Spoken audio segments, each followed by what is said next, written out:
2 mois, c'est le temps que Donald Trump aurait donné à l'Iran pour parvenir à un accord sur le nucléaire iranien. Alors pourquoi cet ultimatum? Quelles sont les menaces du président américain? Et quelle est la réponse du régime iranien? Salut, c'est Blanche, c'est le sujet à la une de ces actus du jour. Avant de commencer, j'en profite pour vous dire qu'on a sorti une nouvelle vidéo sur la chaîne Hugo Décrypte grand format. C'est une interview du militant écologiste Paul Watson, fondateur de l'ONG Sea Shepherd, qui se bat notamment contre la chasse à la baleine. On est revenu ensemble sur sa détention au Groenland entre juin et décembre, mais aussi plus largement sur son combat pour la protection des océans. Pour ça, vous pouvez taper Hugo Décrypte Paul Watson dans la barre de recherche YouTube. Revenons donc au sujet du jour. Tout est parti d'une lettre que le président américain Donald Trump aurait adressée au guide suprême iranien, l'ayatollah Ali Khamenei, selon plusieurs médias américains. Dans cette lettre, le président américain lui demande de reprendre les négociations sur un nouvel accord nucléaire, tout en posant un ultimatum de 2 mois pour parvenir à un accord. Pour le moment, la diplomatie iranienne a déclaré qu'il n'était pas prévu de révéler précisément le contenu de la lettre et que l'Iran réfléchissait à sa réponse. Mais d'après plusieurs médias, Donald Trump insiste dans cette lettre sur le fait que si la négociation échoue, d'autres moyens seront envisagés pour empêcher l'Iran d'acquérir des armes nucléaires. Cette menace implicite d'action militaire a été renforcée par ses récentes déclarations. Début mars, il a affirmé que quelque chose allait bientôt se produire, laissant planer le doute sur une intervention américaine alors que les États-Unis sont déjà engagés dans une escalade militaire contre les rebelles Houthis,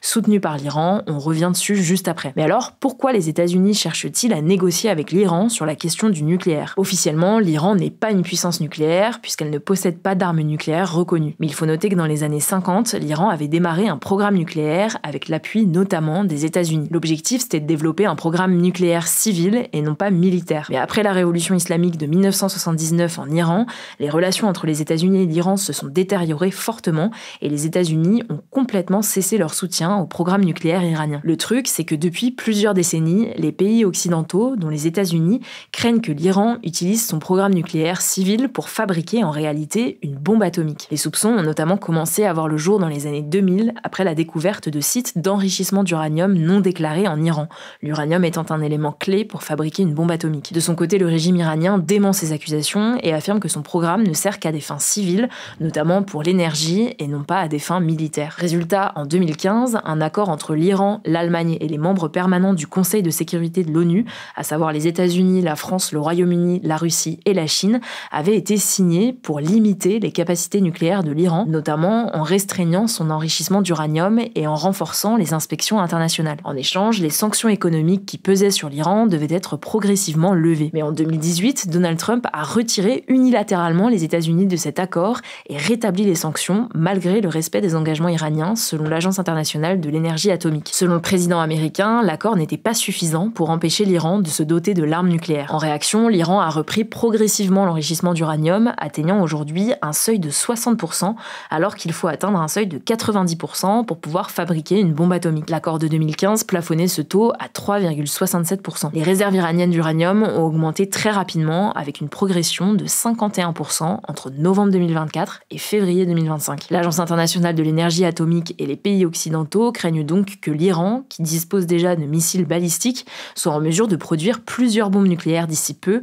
comme l'explique un rapport confidentiel de l'AIEA qui date de début février. Alors depuis le retrait de l'accord des États-Unis en 2018, plusieurs négociations ont eu lieu sur le sujet, notamment sous la présidence de l'ancien président américain Joe Biden, mais sans jamais aboutir. Côté européen aussi, l'Allemagne, la France et le Royaume-Uni ont entrepris des négociations avec l'Iran ces derniers mois, alors que l'accord de 2015, qui prendra fin en octobre, est toujours bloqué. Pour le moment, aucune avancée concrète n'a eu lieu et certains pays envisagent de rétablir des sanctions contre l'Iran après son expiration. À noter que ces dernières semaines, le média Bloomberg a suggéré que la Russie pourrait servir d'intermédiaire entre l'Iran et les États-Unis, mais là encore, rien n'a été officiellement annoncé. En tout cas, si l'Iran parvenait à devenir une puissance nucléaire, ce serait considéré comme un échec pour Donald Trump. À noter que le président américain, qui se dit donc ouvert au dialogue dans sa lettre et plus largement depuis son retour au pouvoir, a renforcé les sanctions économiques contre l'Iran, notamment sur le secteur pétrolier. Mais alors, quelle est la réponse iranienne à tout ça? Déjà, on peut noter que depuis 1 an, le régime iranien évoque de plus en plus la dissuasion nucléaire, c'est-à-dire une stratégie qui consiste à dissuader un adversaire d'attaquer en le menaçant de représailles nucléaires. C'est notamment le cas depuis les échanges de frappes avec Israël en 2024. Malgré ça, le guide suprême Ali Khamenei maintient officiellement que l'Iran ne cherche pas à acquérir l'arme nucléaire, invoquant une interdiction religieuse. Il refuse également toute discussion directe avec les États-Unis tant que sont maintenues des sanctions internationales contre l'Iran. La semaine dernière, la Chine, la Russie et l'Iran ont d'ailleurs appelé ensemble à la levée des sanctions à l'encontre de l'Iran, insistant sur la nécessité du dialogue et de la négociation. Il faut savoir que ces discussions autour de la question nucléaire iranienne interviennent alors que l'Iran est de plus en plus affaibli dans ses capacités de dissuasion, comme l'explique la chercheuse Wendy Ramadan Alban. En effet, l'Iran repose notamment sur son axe de la résistance, une alliance politique et militaire entre l'Iran, la Syrie et des milices armées pro-Iran et pro-syriennes, comme le Hezbollah au Liban, les Houthis au Yémen et le Hamas à Gaza. Mais depuis le début de la guerre entre Israël et le Hamas en octobre 2023, le Hamas et le Hezbollah sont bien moins puissants qu'auparavant, et la chute en décembre de l'ancien président syrien Bachar al-Assad, qui était un allié de l'Iran,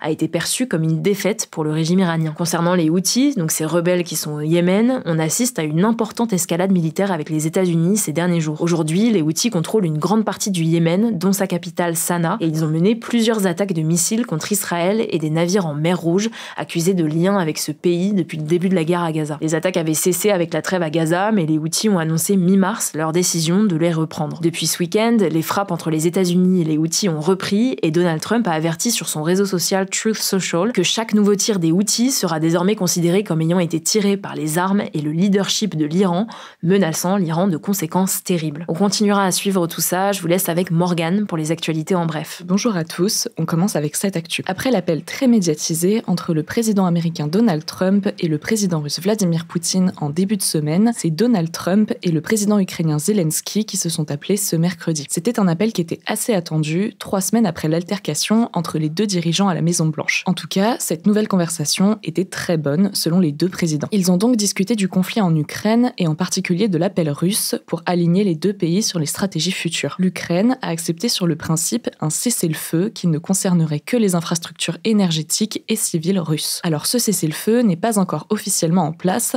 mais le président ukrainien est d'accord pour tenter de l'organiser. La veille, la Russie avait également donné son feu vert. Les négociations devraient pouvoir commencer dans les prochains jours. Donald Trump aurait également proposé à Volodymyr Zelensky de prendre le contrôle des centrales nucléaires en Ukraine. Le président ukrainien a affirmé qu'une seule centrale avait été évoquée, celle de Zaporizhia, qui est sous contrôle russe depuis 2022. Enfin, les États-Unis se sont engagés à aider l'Ukraine à se procurer plus de systèmes de défense anti-aérienne. Zelensky a par ailleurs annoncé qu'il se rendrait en France la semaine prochaine pour faire plusieurs réunions sans donner plus de précisions. Le président ukrainien a évoqué son lien avec Emmanuel Macron et a affirmé qu'ils se parlaient beaucoup. Deuxième actu, les Français vont pouvoir, s'ils le souhaitent, investir dans un fonds pour financer le secteur de la défense à partir de 500 €. C'est ce qu'a annoncé le gouvernement. Ce fonds devrait être rendu disponible très rapidement, dans les prochaines semaines, selon le cabinet du ministre de l'économie. L'idée, c'est de fournir des fonds aux entreprises du secteur de la défense face à des enjeux géopolitiques croissants et à la nécessité de renforcer l'autonomie de la France et de l'Europe pour qu'elles ne dépendent plus des États-Unis en matière de défense. Et donc, concrètement, les Français vont pouvoir placer leur argent sur ce fonds d'investissement avec un montant minimum de 500 € et jusqu'à quelques milliers d'euros maximum. Ce placement fonctionnera comme n'importe quel placement. Il y aura une rémunération en fonction du taux et de l'argent placé. Le gouvernement a précisé malgré tout que le taux et donc le bénéfice ne sera pas fixe et que le placement sera même risqué, c'est-à-dire qu'il sera possible de perdre l'argent investi. L'argent sera placé sur le long terme pour au moins 5 ans et permettra aux investisseurs de devenir indirectement actionnaires des entreprises du secteur de la défense. En parallèle, des banques et des assurances vont aussi créer des fonds d'investissement privés pour le même besoin, toujours basés sur le volontariat. Troisième actu, l'ONG de protection de l'environnement Greenpeace a été condamnée ce mercredi à verser la somme de 665 millions de dollars en dommages et intérêts à la société Energy Transfer. L'organisation a notamment été reconnue coupable de diffamation, de violation de propriété et de nuisance, mais aussi d'avoir aidé et incité d'autres personnes à commettre ces actes. L'ONG est accusée d'avoir mené les mobilisations contre un projet d'oléoduc en Dakota du Nord et d'avoir incité à la violence. Le projet avait mené au milieu des années 2010 à un mouvement militant mené par des tribus natives américaines car il passait près de Standing Rock, une réserve Sioux. L'oléoduc, qui sert à transporter du pétrole, était vu comme une menace pour le lieu sacré et la qualité de l'eau. La structure est en fonction depuis 2017. Greenpeace, connu pour ses actions non violentes, affirme n'avoir pris part au mouvement que bien après son commencement et avoir financé une formation à la mobilisation non violente aux militants. Greenpeace a l'intention de faire appel de la décision. En tout cas, cette condamnation pourrait représenter un risque de faillite pour la branche américaine de l'ONG. Quatrième actu, c'est une bonne nouvelle. Le Français Olivier Grondeau, détenu en Iran depuis 2022 et rentré ce lundi soir en France, a annoncé Emmanuel Macron ce jeudi. Il est resté 29 mois en détention en Iran. Olivier Grondeau avait été arrêté en octobre 2022 dans le sud de l'Iran alors qu'il faisait un tour du monde et il avait été emprisonné après avoir été accusé d'espionnage. En février 2024, il a été condamné à une peine de 5 ans de prison pour espionnage et complot contre la République islamique. Il était détenu dans la prison d'Evin à Téhéran, la capitale, une prison réputée pour ses conditions de détention très difficiles. Il est aujourd'hui âgé de 34 ans. Très affaibli ces derniers mois, en particulier psychologiquement, il va être soumis à des examens médicaux. Sur les réseaux sociaux, Emmanuel Macron a déclaré, je cite, « partager l'immense bonheur et soulagement de sa famille ». Il a également évoqué le sort de Cécile Kohler et Jacques Paris, les 2 autres Français emprisonnés en Iran, arrêtés en mai 2022 et accusés d'espionnage. Cinquième actu, Meta AI, l'intelligence artificielle de Meta, va être déployée à partir de ce jeudi sur les applications du groupe dans les pays de l'Union européenne, dont la France. Ça concerne donc Facebook, Instagram, WhatsApp et Messenger. Concrètement, cette intelligence artificielle est un agent conversationnel comme ChatGPT. Il va permettre aux utilisateurs de trouver des informations, des recommandations de lieux ou de reformuler des textes par exemple. À noter cependant que les fonctionnalités liées aux images, comme la génération d'images, ne sont pas disponibles en Europe pour le moment. L'IA sera disponible en français gratuitement et déployée progressivement d'ici les prochains jours. Et enfin, dernière actu en cette journée internationale du bonheur. La Finlande est le pays le plus heureux au monde pour la 8e année de suite, selon le classement du World Happiness Report publié ce jeudi sous l'égide de l'ONU. De son côté, la France est à la 33e place du classement, une perte de 6 places par rapport à 2024. Le pays le moins heureux au monde est l'Afghanistan, touché par une forte crise humanitaire depuis le retour au pouvoir des talibans en 2021. Ces chiffres proviennent d'une étude menée sous la direction des Nations Unies. Elle se base sur différents facteurs comme l'évaluation par les habitants de leur propre bonheur, le PIB par habitant, l'espérance de vie en bonne santé, la liberté ou encore la corruption. Merci Morgane pour ces actualités et merci à vous de continuer à nous suivre. Ce format est aussi disponible en version podcast. On a également un podcast dédié aux actualités culturelles. Vous pouvez tout retrouver sur les chaînes Hugo Décrypte disponibles sur Deezer, Spotify ou encore Apple Podcasts. Voilà, je crois que j'ai tout dit. Prenez soin de vous et de vos proches et je vous dis à bientôt.